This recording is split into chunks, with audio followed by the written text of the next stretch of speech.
Bonjour et bienvenue dans le Buzz TV Orange TV Magazine. Mon invité du jour est l'homme à tout faire de M6. Tour à tour aventurier accueillant dans Pékin Express, gourmet pressé dans Top Chef, ami les routiers dans le convoi de l'extrême. Il sera ce soir un meneur de revue en patin dans Ice Show, le dernier divertissement d'M6. Un format qui risque de ne laisser personne de glace. Bonjour Stéphane Rothenberg. Bonjour Nicolas. Merci de nous rendre visite. Merci.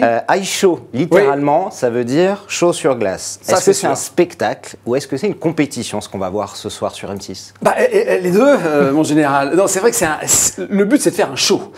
C'est pas uniquement comme dans les vraies compétitions de patinage artistique, des solistes ou des couples qui font une performance. Il va y avoir un show de lumière assez impressionnant. On a pris les gens qui ont fait les cérémonies d'ouverture de Vancouver, des Jeux Olympiques, donc avec la projection sur la glace, la pyrotechnie, etc.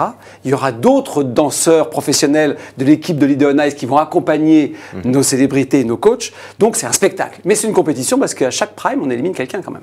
Alors justement, le déroulement de l'émission, comment ça va se passer? Vous avez 4 équipes qui sont coachées par 4 stars du patinage. Voilà, la clé c'est qu'on a pris les 4 plus grandes stars du patinage disponibles, j'allais dire, parce qu'il y a encore certains qui sont en activité de compétition amateur, donc ça on ne peut pas les prendre. Oui, c'est du très lourd, hein, votre Voilà, c'est du très lourd. Ouais. Voilà, les 4 coachs, et ils sont coachs, mais ils vont aussi participer, ils sont dans la compétition, ils ne sont pas jurés, hein, c'est important. Et donc il y a l'équipe Candeloro, l'équipe Bonali, l'équipe Pesera, l'équipe Abitbol, ils ont chacun 2 célébrités, et il faut y aller. Il y a une manche qualificative, où on va essayer de se qualifier pour le prime d'après, et puis une manche éliminatoire, il ne faut surtout pas se faire éliminer. Et on peut perdre une célébrité par prime, et si le coach perd ses 2 célébrités, il est éliminé tout autant. Alors justement, les coachs, vous l'avez dit, tous champions olympiques, champions du monde, vice-champions du monde, ils ont un palmarès incroyable, mais Clara Morgan, Richard Virin, Chloé Morteau et même votre ami Norbert de Top Chef, qu'est-ce qu'ils valent sur la glace? C'est très variable. Oui. Au départ, pas grand-chose tous. Il y a un mois, et c'était gonflé de leur part, vraiment. Mais ils ont été choisis parce que nos coachs, pendant les castings, ont dit « là, on peut en tirer quelque chose ». Notre but, c'était pas que les gens soient ridicules. Il fallait quand même qu'on soit assez bluffé par les performances. Alors maintenant, pour être honnête avec vous, depuis un mois d'entraînement, certains progressent comme ça et d'autres comme ça. Voilà. Donc, il y aura un écart de niveau. Ils ne se voient pas entre eux. Il y a un peu d'intox entre chaque équipe. Nous, on voit à peu près qui a l'air de démarrer très fort. Maintenant, vous savez, c'est du direct. Ceux qui vont se ramasser, ceux qui vont rater leurs prestations, ça peut tout changer aussi. Mais c'est vrai que c'est assez impressionnant, en tout cas en un mois. Je suis assez impressionné de voir la qualité de certaines prestations. Est-ce que c'est risqué ce programme, Stéphane? On a vu beaucoup de blessés, on a vu des forfaits. Marion Bartoli qui devait intégrer le programme a dû déclarer forfait. Tatiana Golovin s'est blessée, Clara Morgan a des bleus partout. Mais c'est pas un peu risqué ce programme? C'est un peu risqué, peut-être un peu plus que ce qu'on imaginait. En fait, il y a une telle émulation entre eux qui tentent des trucs qu'ils n'auraient peut-être pas dû tenter si tôt. Vous savez, comme ils s'entraînent, ils ont chacun 2-3 heures de patinoire et puis ensuite chaque équipe a accès à la patinoire et ils entendent les bruits de coulisses. Ah, il paraît que Tatiana a passé un truc. Ah, il paraît que la portée de Chloé marche super bien. Et du coup, il y a une sorte d'émulation et ils ont peut-être tenté trop tôt des choses et ils se sont fait mal. Là, je crois que ça va mieux, je touche du bois parce que voilà. Mais oui, c'est risqué. La glace, c'est très très dur, ça pardonne pas. Nos coachs, je vous l'avais dit, alors les coachs, ils les poussent à pas se plaindre. Bah oui, c'est comme ça la glace. Tu crois que je me suis pas fait mal, moi, etc., etc. Donc, faut faire gaffe. Faut faire gaffe. La glace, la chute est toujours possible.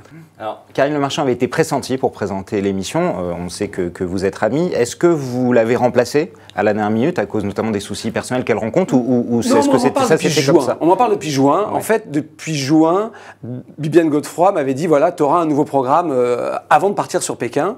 Et je savais qu'il y avait un jeu et Ice Show. Voilà. Et je crois qu'on a dit la même chose à Karine.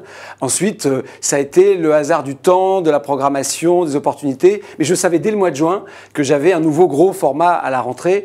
Et je crois franchement que Ice, c'était déjà très très vite dans leur esprit. Maintenant, voilà, on ne sait jamais, les choses peuvent changer. Mais non, je ne crois pas. Je ne crois pas que j'ai remplacé ou quoi que ce soit, au contraire. Oui, d'ailleurs, dans Touche pas à mon poste, la semaine dernière, vous avez soutenu Karine Le Marchand, notamment dans l'épreuve personnelle qu'elle traverse en ce moment, de manière assez forte en plus. Oui, parce que j'avoue que je suis très très surpris qu'on ait à ce point-là déballé ou parlé de ce sujet. Donc c'est très compliqué, donc moi je veux juste lui faire un coucou amical et pas faire plus de commentaires. Alors dans Ice Show, vous allez retrouver Norbert, que vous aviez connu dans Top Chef. Au fourneau, il est plus à l'aise, je dois reconnaître. Ça je m'en doute. Justement, Top Chef, l'émission redémarre démarre bien en janvier comme d'habitude? C'est dans la boîte, sauf la finale. C'est dans la boîte, on a tourné cet été, sous des chaleurs caniculaires, ça va être un peu étrange de diffuser en janvier.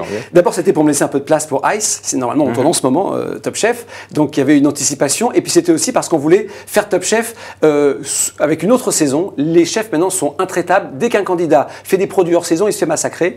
Donc ça faisait 4 ans qu'on était à l'automne, donc avec à peu près toujours les mêmes produits. Donc là on s'est dit on va faire été, comme ça on aura des produits différents. Quelques petits changements dans l'émission, Stéphane? Alors la mécanique est globalement la même, il y a un changement important, fondamental, mais je me réserve le mois de janvier pour vous raconter tout ça. Alors une autre émission que vous animez, Pékin Express, qui a connu des hauts et des bas depuis 9 saisons déjà. Ça fait le temps, c'est normal. Plutôt bas l'an dernier avec 2,7 millions qui était la deuxième plus basse moyenne. Est-ce que l'émission Pékin est en danger? Ou est-ce qu'on verra une saison 10 sur M6? Ah, saison 10, c'est sûr. C'est signé, c'est acté, donc elle n'est pas en danger, elle est là et bien là. Vous savez, quand je regarde l'une de mes références, même si c'est pas du tout pareil, c'est parce qu'il n'y a pas beaucoup d'émissions anciennes, très anciennes comme ça à la télévision, c'est Fort Boyard, c'est 25 ans. Quand vous regardez Fort Boyard, cette année, ça a été incroyable. Ils ont fait des scores fabuleux et ils sont comme ça eux aussi. Sur 10 ans de saison, vous ne pouvez pas avoir une progression comme ça, et si vous êtes comme ça, de toute façon, on vous arrête. Donc c'est vrai que Pékin, globalement, ça a fait 1, 2, 3. Donc c'est monté très très haut. Et puis depuis, d'abord il y a beaucoup de chaînes qui sont arrivées, mais depuis on est en sinusoïde, il y a des saisons plus bonnes que d'autres, moins bonnes que d'autres, et la chaîne continue à avoir confiance en ce programme. En plus, ce qui peut aider, c'est que c'est un format qui est étranger. Et je crois que si jamais M6 le lâchait, il me semble que certaines chaînes seraient intéressées pour le reprendre. Je crois que ça encourage un petit peu la chaîne à lesquelles, par exemple? J'ai cru entendre en tous les cas que certaines chaînes concurrentes, moi je rencontre tout le monde, comme plein de gens, et les gens me disent, tu sais, Pékin, nous, si jamais c'est libre, on prend. Voilà. Et j'ai eu 2 patrons de chaînes, je ne pourrais pas dire lesquels, il y a des années, pour l'un et plus récent pour l'autre, m'a dit ça, info ou intox, après j'en sais rien, ça fait partie aussi des concurrences. Mais les formats c'est ça, quand c'est libre, on peut les récupérer après. Bien sûr. Alors Ice Show, c'est le 3e format que vous animez sur une seule saison, avec M6. Ils ont personne d'autre à M6, Stéphane. Si, non mais c'est genre... Vous êtes vraiment l'homme à tout faire, comme je le disais. Alors, je ne sais pas comment je dois le prendre. Non, mais c'est vrai qu'avant, vous avez deux possibilités. Soit vous êtes animateur d'une émission régulière en quotidienne ou en hebdo, et là, votre émission, elle fait toute la saison.